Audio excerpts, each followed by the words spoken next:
I'm sure we all have spaces in our home that over time have accumulated too much of one thing or another, and for whichever reason, we don't want to get rid of it. Well, what can we do about that? If we have a blank wall and we have too much stuff somewhere, maybe we can go ahead and build a shelf. That's what we're going to ask today on Can We Build It? So, welcome to episode 1. We're laying out a 17 by 17 square that's going to be about 6 inches deep, and we'll have 2 incremental shelves of contrasting wood. We're going to go ahead and use dados to inset those for both strength and aesthetics. We'll have the contrast right on the face of it. It would also be a great place for sliding dovetails. However, I'll be honest, this is episode 1. I don't feel up to sliding dovetails yet. Maybe by the time we get to episode 10. So here we are cross-cutting our material to rough length. I just quartered each of the 2 boards that I had, and here we are ripping it to width. Your width that you're going to use is really dependent on your material. Like I said here, it's about 6 inches for most of this. Then we go through, and because the cherry board was slightly longer and I did my math wrong initially, I had to go ahead and trim these down again. So a little bit of waste. Oops. Live, learn.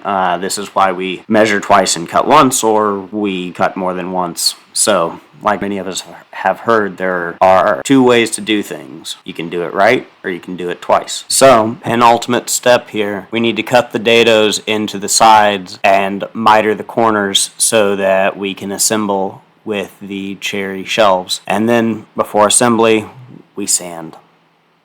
And then we sand some more. So while that's going on, here. Episode 2, as a preview, is going to be making a similar shelf for some of my finishes, and we'll be using shop grade materials for that. So subscribe to see how the next one comes together. After assembling and finishing with Rubio Monocoat, here it is, stocked up for the cat to enjoy.